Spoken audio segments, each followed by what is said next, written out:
A veces, quizás en la erupción violenta de un volcán, tenemos indicios de lo que yace por debajo de la superficie de la Tierra, la estructura de nuestro planeta.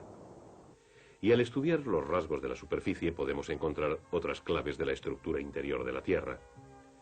Como no podemos ver realmente esa estructura, hemos de acoplar la información de diversas fuentes. Una de nuestras herramientas más valiosas es un instrumento llamado sismógrafo que registra las ondas producidas por un terremoto.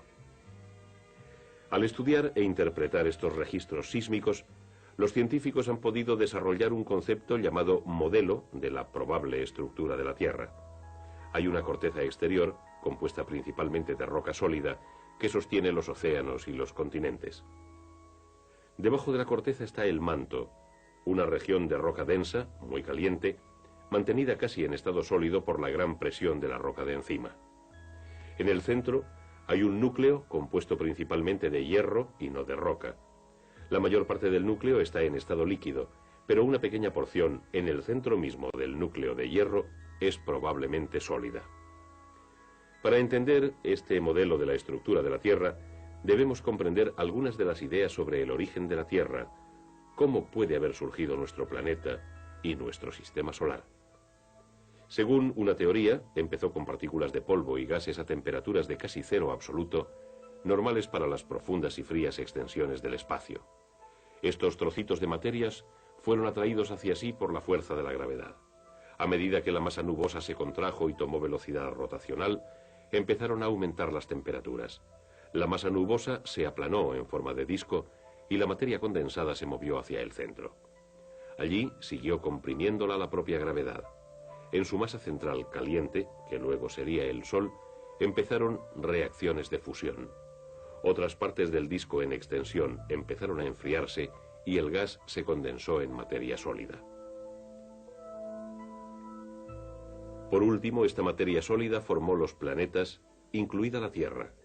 Según esta teoría, la compresión gravitacional y la radiactividad del interior de la Tierra hicieron que las temperaturas subieran hasta el punto de fusión del hierro. En la Tierra fundida, el hierro se hundió al centro para formar el núcleo, mientras que los materiales más ligeros subieron para formar la corteza y el manto. Para ver por qué este proceso dio a la Tierra la estructura que tiene hoy, podemos utilizar un vaso con aceite y una mezcla de arena y limaduras de hierro que representan la Tierra en su estado de fundición.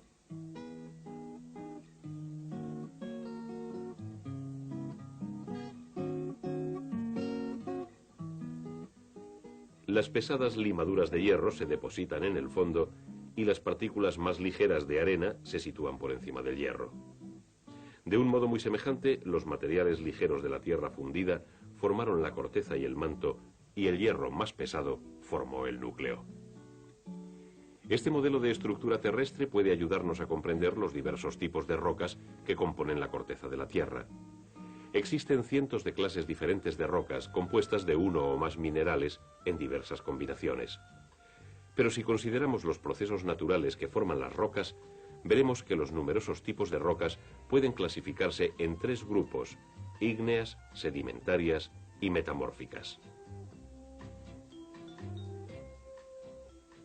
La palabra ígnea viene del latín y significa fuego. Para ver por qué a estas rocas se les da el nombre de ígneas, hay que volver a mirar por debajo de la superficie de la Tierra. Dentro de la Tierra, las temperaturas aumentan con la profundidad en una tasa de unos 25 grados centígrados por kilómetro. El aumento de temperatura se debe principalmente a la desintegración de elementos radiactivos en la Tierra, y el calor resultante puede hacer que se funda parcialmente el material de la corteza inferior o el manto.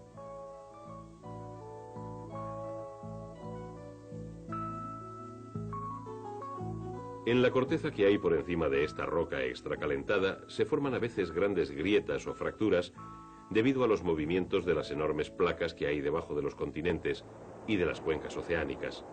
Roca fundida, llamada magma, es empujada hacia arriba y sale por un volcán.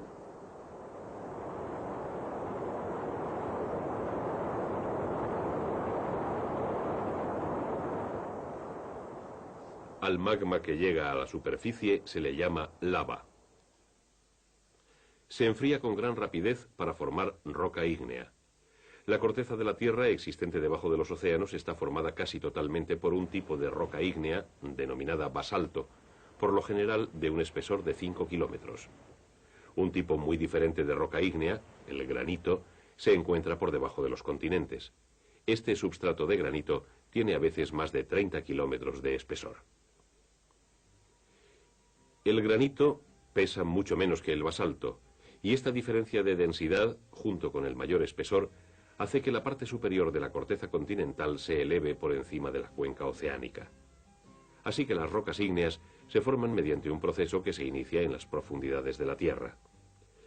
Las rocas del segundo grupo, llamadas sedimentarias, se forman mediante un proceso de la superficie terrestre. La primera fase del proceso se denomina erosión, motivada por el viento y la lluvia, los hielos y deshielos. Durante un largo periodo de tiempo, estas fuerzas se combinaron para desgastar, erosionar las rocas existentes. La erosión de una formación rocosa produce pequeñas partículas de arena, sedimento y arcilla. Estas partículas, junto con las sales disueltas, son arrastradas por la acción del agua corriente.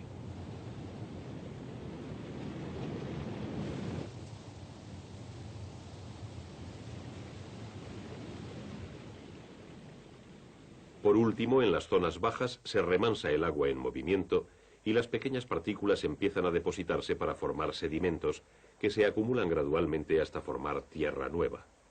Las partículas más pequeñas llegan al océano, donde se depositan en una capa tras otra a lo largo de millones de años.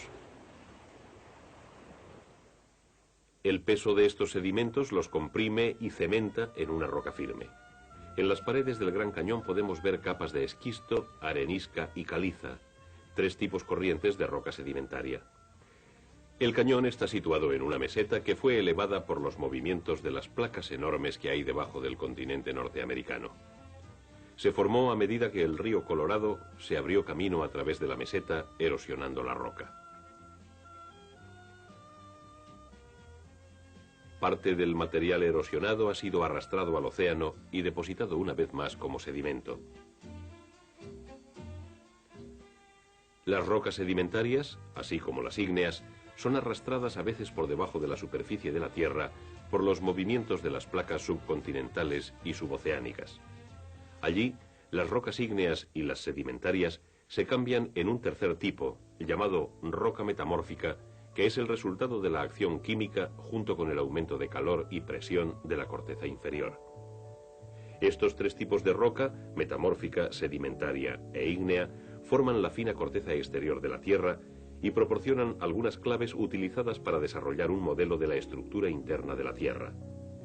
Todavía queda mucho que aprender, y a medida que los geólogos recogen más información de diversas fuentes y la reinterpretan, seguirán desarrollando modelos más precisos de la estructura de la Tierra.